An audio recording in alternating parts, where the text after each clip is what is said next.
Good evening friends. मेरा नाम भाविन वीरा है। मैं डोंबिवली में रहता हूँ। मैं आज एक वीडियो बनाने जा रहा हूँ जो है फाइनेंशियल प्लानिंग के ऊपर कि फाइनेंशियल प्लानिंग की ज़रूरत क्या है, क्यों हर एक पर्सन को फाइनेंशियल प्लानिंग करना चाहिए, जो भी उसका गोल है वो कैसे अचीव कर सकता है, या फिर उसके फैमिली को क्या बेनिफिट है फाइनेंशियल प्लानिंग का, इंश्योरेंस प्लानिंग का, कंटिंजेंसी प्लानिंग का। तो आपने देखा होगा कि प्लानिंग का जो रिक्वायरमेंट है वो हर किसी को है, छोटा हो बड़ा हो कोई भी, उसको फाइनेंशियल प्लानिंग का रिक्वायरमेंट तो है ही। बट लोगों को ये जब समझ में आता है कि मैंने ये प्लानिंग करनी चाहिए थी बट वो कर नहीं पाता, तब तक वो बहुत टाइम निकल जाता है। तो आज ये जो वीडियो मैं बना रहा हूँ वो उसके ऊपर ही है कि फाइनेंशियल प्लानिंग की ज़रूरत क्या है, क्यों उसकी ज़रूरत है। तो मैं स्टार्ट करता हूँ। फर्स्ट ऑफ ऑल इंट्रोडक्शन से। मेरा नाम भाविन वीरा है, मैं डोंबिवली में रहता हूँ। मैं लास्ट 11 ईयर्स से फाइनेंशियल एडवाइज़र हूँ। ये मेरा 12th ईयर है फाइनेंस सेक्टर में। और मैंने मेरा ग्रेजुएशन मुंबई यूनिवर्सिटी से किया हुआ है। करंटली मैं CFP सर्टिफाइड फाइनेंशियल प्लानर का स्टडी कर रहा हूँ। जिसके जो मैं स्टडी कर रहा हूँ वो मैं थोड़ा सा प्रैक्टिकल इम्प्लीमेंट कर रहा हूँ कि मैं कैसे किसी इंडिविजुअल या फिर किसी फैमिली फ्रेंड्स के लाइफ में उसका क्या पॉजिटिव इम्पैक्ट मैं उनको करा के दे सकूँ। तो अपना फर्स्ट टॉपिक पे आते हैं, वाई फाइनेंशियल प्लानिंग रिक्वायर्ड। तो हर एक पर्सन की लाइफ में कुछ ना कुछ गोल्स होते हैं। जैसे कि अभी समझो आप मैरिड हैं, आपके चाइल्ड हैं, तो आप उनका चाइल्ड एजुकेशन का सोचेंगे, उनके हायर एजुकेशन का सोचेंगे। बट सिर्फ एजुकेशन सोचने से वो एजुकेशन हो नहीं जाता, उसके लिए सबसे पहला रिक्वायरमेंट है फाइनेंस का। अगर समझो आपका बच्चा पढ़ने में होशियार है तो आपको फाइनेंस भी लगेगा। आप लोन लेके पढ़ाई करा सकते हैं जब ये आज से 5, 10, 15 साल के बाद। बट समझो आप फाइनेंशियल प्लानिंग समझते हैं कि मुझे 10 साल बाद या 15 साल बाद मुझे मेरे बच्चे की पढ़ाई के लिए इतना अमाउंट लगेगा। तो उसके लिए आज से अगर मैं समझो कुछ ना कुछ सेविंग करना चालू कर देता हूँ उसके गोल के हिसाब से, तो डेफिनेटली तभी लोन लेना नहीं पड़ेगा। इंस्टेड ऑफ पेइंग इंटरेस्ट, अपना जो कॉर्पस होगा या फिर जो अपना जो गोल है कि समझो मुझे आज से 10 साल बाद 20 लाख रुपए चाहिए मुझे मेरे बच्चे के हायर एजुकेशन के लिए, तो उसके लिए आज से अपन प्लानिंग कर सकते हैं और कोई बड़ा इन्वेस्टमेंट इसमें करना नहीं पड़ता है। बट बस एक बार समझना है कि अ, मेरा जो है मुझे आज से 10, 20, 15 साल के बाद कितना अमाउंट लगेगा और उसके लिए आज मुझे कितना अमाउंट इन्वेस्ट करना पड़ेगा। सेकंड प्लानिंग है अपना रिटायरमेंट प्लानिंग। आज इंडिया का 80% पॉपुलेशन के पास रिटायरमेंट का कोई प्लानिंग नहीं है, और जो 20% है उसमें से भी 50% के पास 20% ने प्लानिंग किया हुआ है, बट वो भी इनसफिशिएंट प्लानिंग है। एग्जाम्पल, उनको 10,000 रुपया पर मंथ खर्चे का रिक्वायरमेंट है, बट उनके हाथ में सिर्फ आता है 5 to 6 thousand रुपीज़, यानी वहाँ पे भी शॉर्टफॉल है। तो तो इसी वजह से एक अपना इंडिया में एक ये है कि जो लोग जी रहे हैं वो लोग जब तक उनका डेथ नहीं हो जाता तब तक वो कुछ ना कुछ काम करते ही रहते हैं। क्यों? क्योंकि उन्होंने फाइनेंशियल प्लानिंग या रिटायरमेंट प्लानिंग प्रॉपरली नहीं किया हुआ है। तो पहले का टाइम था तभी इतना अवेयरनेस नहीं था, क्योंकि तभी जॉइंट फैमिली था। उनके बच्चे अभी भी उनके साथ रहेंगे तो शायद उनको थोड़ा फाइनेंशियली प्रॉब्लम कम आएगा आफ्टर रिटायरमेंट। बट आगे चल के ऐसा नहीं होने वाला है कि एक तो छोटा परिवार होते जा रहा है। पहले संयुक्त तो परिवार था, बट आज तो जो कपल है उनका एक ही बच्चा, लड़का या लड़की है। तो बहुत आगे चल के ऐसा हो जाएगा कि जो खुद का रिटायरमेंट प्लानिंग है वो खुद के ऊपर ही सीमित रखना पड़ेगा। वो किसी के ऊपर डिपेंडेंट नहीं रह सकता। अ, तो रिटायरमेंट प्लानिंग का ये बहुत बड़ा ज़रूरत है। फिर थर्ड, ये एक नीड बेस्ड गोल है। ये जो है ज़रूरतें हैं, ख्वाहिशें नहीं है कि मुझे रिटायरमेंट होना है। वो मेरी ख्वाहिश नहीं है, वो मेरी ज़रूरत है। ख्वाहिशें किसको कहते हैं? ख्वाहिशें कहते हैं जैसे कि आज मेरे पास मोटरसाइकिल है और मुझे चाहिए कि मैं एक बड़ा कार लूँ जिसका अप्रॉक्सीमेटली कॉस्ट होगा 15 से 20 लाख रुपया। तो ये मेरी ख्वाहिश हो गई। बट समझो अगर मोटरसाइकिल में मेरा काम चल रहा है तो वो मेरी ज़रूरत पूरी कर रहा है, तो वो मेरी ज़रूरत के लिए मुझे ऐसा नहीं है कि मुझे 15 या 20 लाख रुपए की कार लेना बहुत ज़रूरी है। किसी का अगर समझो बिजनेस है या फिर किसी के पास फाइनेंशियल प्लानिंग होने के बाद वो पर्सन कार या जो भी है उसका लग्जूरियस आइटम ले रहा है, तो वो एक बार समझ सकते हैं। बट समझो अपना फाइनेंशियल प्लानिंग किए बिना कोई अगर डेट ले रहा है यानी जो भी कार मैं लूँगा वो डेप्रिशिएटिंग एसेट है, वो कभी भी है ना, वो उसका वैल्यू बढ़ेगा नहीं, उसका वैल्यू कम ही होगा। साथ ही साथ उसमें जो भी मेंटेनेंस लगता है या फिर जो ड्राइवर का सैलरी होगा या फिर जो अपना टाइम लगता है आज के ट्रैफिक वगैरह में, वो एडिशनल, वो तो अपन कॉस्ट कंसीडर ही नहीं करते। तो ये एक हो गया। फिर अपन आते हैं कि इंश्योरेंस प्लानिंग के ऊपर कि इंश्योरेंस का रिक्वायरमेंट क्या है। जैसे कि आपने ये देखा रहेगा कि जो भी ट्रांसपोर्टेशन होता है उसमें इंश्योरेंस कंपलसरी है, उसके बिना कभी कोई गुड्स यहाँ से वहाँ ट्रांसपोर्ट नहीं होते। क्यों? क्योंकि वो गुड्स का वैल्यू है, वो वैल्यू जितना अगर समझो 1 लाख का गुड्स है तो उसका 1 लाख का इंश्योरेंस रहेगा। इन केस समझो ट्रांजिट में वो चोरी हो जाता है या फिर उसको आग लग जाता है या फिर डैमेज हो जाता है, तो जिसने वो गुड्स भेजे हैं वो उतना अमाउंट का क्लेम कर सकता है। तो वैसे ही जो 1 लाख का वैल्यू है तो वो पूरा 1 लाख का गुड्स का वैल्यू है तो वो पूरा 1 लाख का इंश्योरेंस कराते हैं। ऐसा भी नहीं है कि 10-20 हज़ार का इंश्योरेंस कराया और ऐसे ही गुड्स भेज दिया। इवन मरीन कार्गो में भी ऐसे ही होता है, जितना भी वैल्यू का गुड्स है उतना 100% गुड्स का इंश्योरेंस करते ही है, क्योंकि वहाँ पे रिस्क फैक्टर है। तो जैसे वैसे ही अपना लाइफ का भी एक वैल्यू है, अपने को वो पता नहीं चलता कि अपना वैल्यू क्या है। क्योंकि ये जो वैल्यू है वो ऐसे तो कहते हैं कि ह्यूमन का कोई वैल्यू नहीं है, वो अनमोल है। बट फिर भी अगर जो सब फाइनेंशियली कंसिडर करेंगे कि आज के डेट में मेरी मेरी वैल्यू कितनी है, तो वो कैसे कंसिडर कैलकुलेशन कर सकेंगे। वो कैलकुलेशन होगा मेरा अर्निंग कैपेसिटी पे या मेरे घर के एक्सपेंस पे, कि आज मैं हूँ तो ये घर में मैं जो भी मेरा मंथली हाउस होल्ड एक्सपेंस है या फिर मेरे बच्चे की पढ़ाई है या फिर जो भी मेरे रिक्वायरमेंट्स है, नीड्स है, वो मैं कैसे फुलफ़िल कर पा रहा हूँ। तो इसके लिए एक मिनिमम एंड मैक्सिमम इंश्योरेंस, ये दोनों के बीच का एक इंश्योरेंस बहुत ज़रूरी है। एटलीस्ट जो मिनिमम इंश्योरेंस रिक्वायर्ड है वो हर एक पर्सन का होना चाहिए। शायद किसी को लगेगा कि हम तो फिट एंड फाइन है, मुझे तो कुछ नहीं होगा, तो मुझे इंश्योरेंस की रिक्वायरमेंट क्यों है। तो आप आपके सर्कल में ही एक बार ध्यान से देखिए कि ऐसा कुछ इंसिडेंट हुआ है क्या किसी के साथ भी।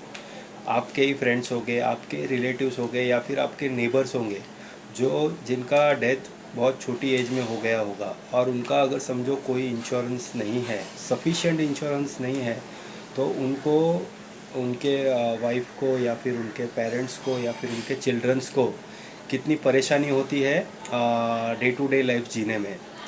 क्योंकि जब तक ब्रेड अर्नर है तब तक वो अपना जो सैलरी है वो लेके आता है या फिर जो बिज़नेस इनकम है वो एवरी मंथ घर पे लेके आते हैं।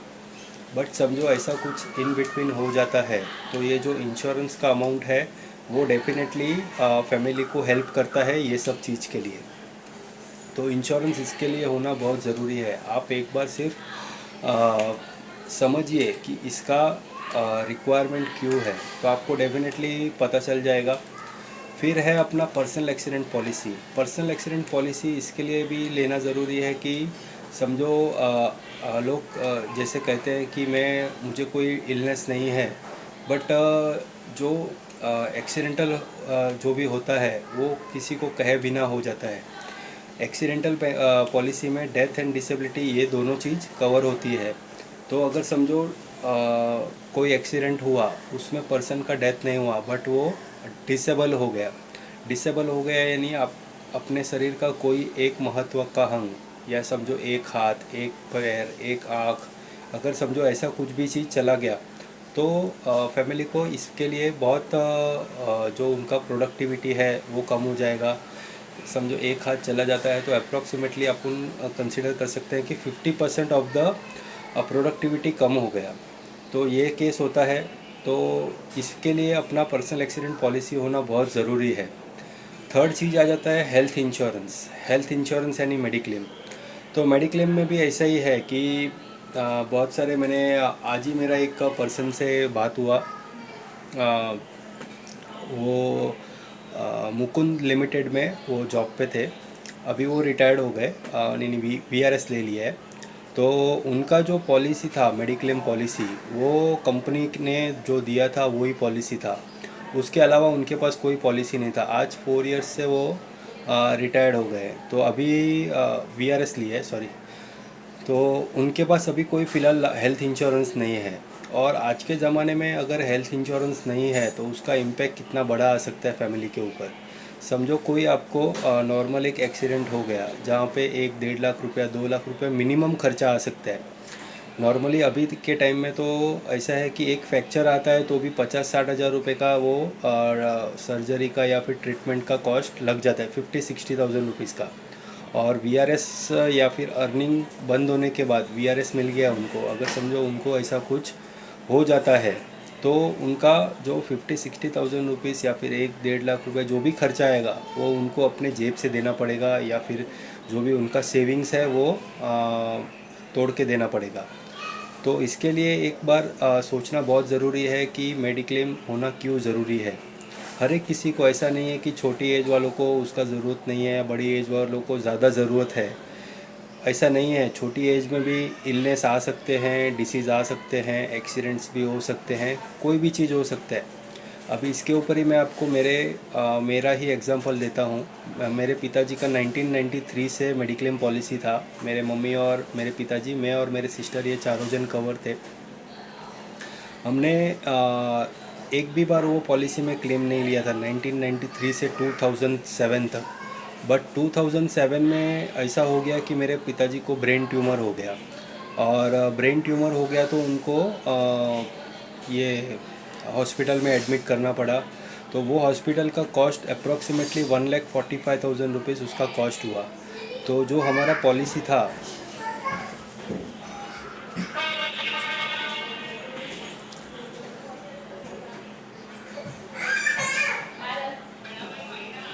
सॉरी थोड़ा डिस्टर्ब के लिए, जो 1,45,000 का उनका क्लेम आया। तो वो जो क्लेम का अमाउंट था वो हमको हमारा बेस पॉलिसी से मिल गया। 1 लाख रुपीज़ का जो पॉलिसी था वो, प्लस जो इतने अप्रॉक्सीमेटली 15-16 ईयर्स से जो भी उन्होंने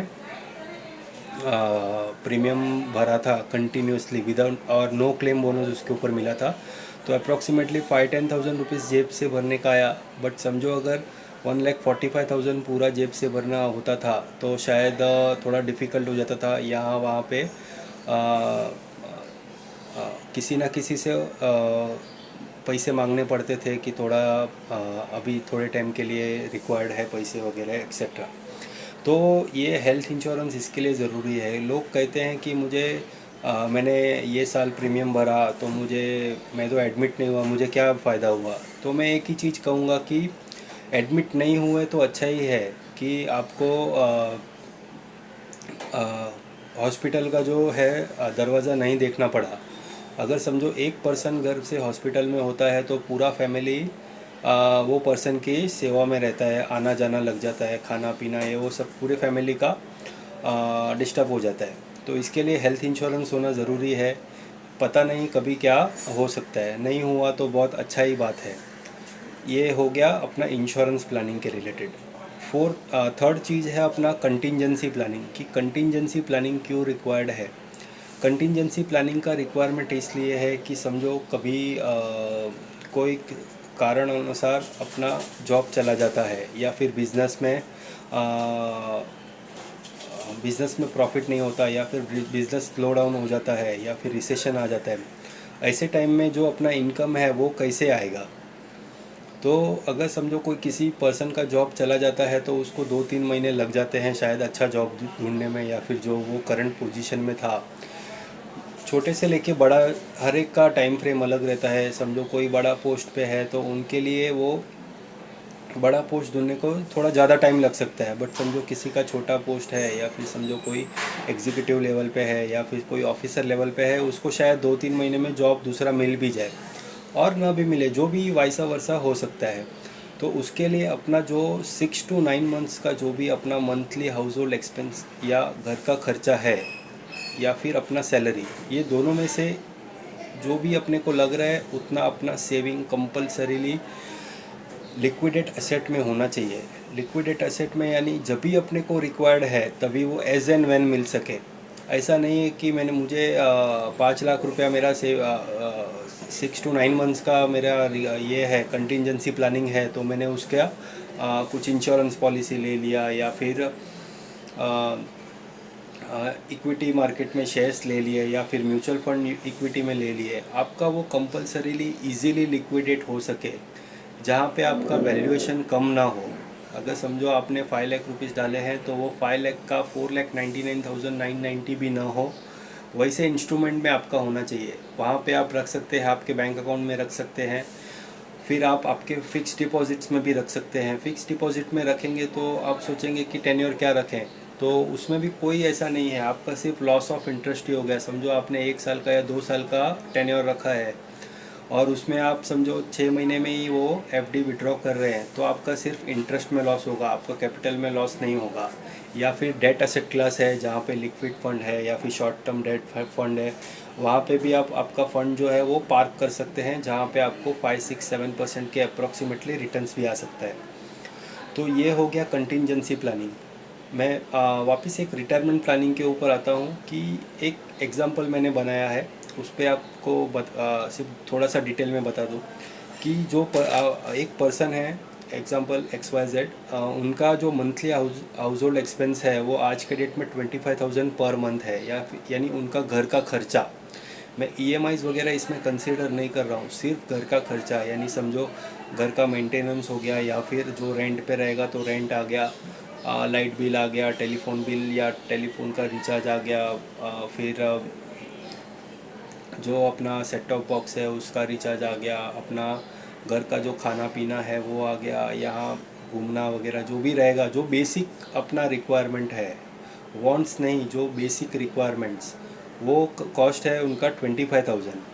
और अपन जो इंडिया में है कि जैसे कि इन्फ्लेशन अपने इंडिया में 6% है, तो वो 6% इसमें अपन रेट ऑफ इंटरेस्ट कंसीडर करते हैं। जो पर्सन है उनका एज करंटली 30 है और वो रिटायरमेंट सोच रहे हैं कि मैं अप्रोक्सीमेटली 55 to 60 एज में वो रिटायर्ड होंगे, ऐसा सोच रहे हैं। तो उनके पास जो टाइम फ्रेम है वो 25 to 30 ईयर्स का टाइम है यहाँ से रिटायरमेंट के लिए। तो उनको एक सिर्फ ये जानना है कि उनका 25,000 जो आज के डेट में मंथली हाउस होल्ड एक्सपेंस है वो आज से 25 साल बाद या 30 साल बाद कितना होगा। तो जो आज का 25,000 खर्चा है वो 6% इन्फ्लेशन से बढ़ रहा है, तो आज से 25 साल बाद उनके एक महीने घर का खर्चा होगा 1,07,000 रुपीज़ पर मंथ। सिर्फ ये 6% इन्फ्लेशन से हो रहा है, तो अगर समझो इन्फ्लेशन 7% हो रहा है तो वो खर्चा और थोड़ा बढ़ जाएगा, 5% हो रहा है तो शायद और थोड़ा कम हो जाएगा। बट जो आज 25,000 घर का खर्चा है पर मंथ, जो घर का खर्चा है हाउस होल्ड, वो आगे जाके सेम नहीं रहेगा, वो अमाउंट भी डेफिनेटली चेंज होगा। और अगर समझो वो 30 ईयर्स के बाद यानी 60 की एज में रिटायरमेंट ले रहे हैं, तो तभी उनका घर का खर्चा होगा 1,43,000 पर मंथ। तो इसके लिए प्लानिंग करना बहुत ज़रूरी है, क्योंकि जब भी आप रिटायर्ड होंगे तभी आपका जो सैलरीड इनकम है या फिर जो बिज़नेस इनकम है वो स्टॉप हो जाएगा एक टाइम पे। आपका नो डाउट कुछ ना कुछ इन्वेस्टमेंट ऐसा आपने जो भी किया होगा उसमें से आपको वो इनकम आ सकता है, बट वो जो आपने इन्वेस्टमेंट किया हुआ है वो आपने रिटायरमेंट प्लानिंग को सोच के किया हुआ है, क्योंकि आज के डेट में ऐसा होता है कि किसी ने इन्वेस्टमेंट चालू किया, उनका शॉर्ट टर्म में कुछ रिक्वायरमेंट आ गया कि मुझे घर लेना है, गाड़ी लेना है, या फिर कुछ ऐसा मेडिकल इमरजेंसी आ गया, तो वो उसमें वो फंड विड्रॉ कर देते हैं। तो वो रिटायरमेंट प्लानिंग कभी सक्सेसफुल नहीं कर पाते, और जब भी रिटायरमेंट दरवाजे पे आके खड़ा होता है तभी वो चीज़ अपन बहुत मिस करते हैं कि हमने प्लानिंग नहीं किया। जो भी बहुत छोटा अमाउंट होता है इन्वेस्टमेंट प्लानिंग के लिए, कि आप एक बार सिर्फ आपका जो भी रिटायरमेंट कॉर्पस आपको लगेगा, या फिर आपका जो मंथली हाउस होल्ड एक्सपेंस है वो कितना आपको आपके फ्यूचर में रिक्वायरमेंट है उसका, आप उसका सिर्फ कैलकुलेशन एक बार मेरे से ले लीजिए, आपको अपने आप आइडिया आ जाएगा कि आपको कितना प्लानिंग करना है। तो ये हो गया एक रिटायरमेंट प्लानिंग का एक छोटा सा एग्जांपल। तो मुझे लगता है कि आपको थोड़ा सा इसमें क्लेरिफाई हुआ होगा कि फाइनेंशियल प्लानिंग का रिक्वायरमेंट क्यों है। तो आप जब भी अगर समझो आपको लग रहा है कि ये चीज़ आपके बेनिफिट में है, तो आप डेफिनेटली मुझे एक बार कमेंट्स में या फिर मेरे नंबर पे कॉल कर सकते हैं। मोस्ट प्रोबेबली आपके पास मेरा नंबर होगा ही, आप अगर मेरे फ्रेंड्स या फैमिली मेम्बर्स हैं तो। और अदरवाइज़ मैं ये डिस्क्रिप्शन में मेरा मोबाइल नंबर डेफिनेटली मेंशन करता हूँ। Thank you for watching this video. अगर आपको ये वीडियो पसंद आता है तो डेफिनेटली इस पर एक बार लाइक का बटन ज़रूर दबा दीजिए। और समझो आपको ये वीडियो पसंद नहीं आता है तो डेफिनेटली डिसलाइक का बटन दबाइए, और नीचे में कमेंट्स में डेफिनेटली मेंशन कीजिए कि मैं इसमें क्या इम्प्रूवमेंट कर सकूं। मैं भी आज के डेट में लर्नर हूँ। मैंने जो CFP का पढ़ाई करके जो भी सीख रहा हूँ वो मैं इम्प्लीमेंट कर रहा हूँ, तो उसमें डेफिनेटली कुछ ना कुछ तो मिस्टेक हुई रहेगी शायद। तो वो अगर आप मुझे पॉइंट आउट कर सकते हैं तो डेफिनेटली मैं उसमें कुछ ना कुछ चेंजेस करने की कोशिश करूँगा। Thank you friends.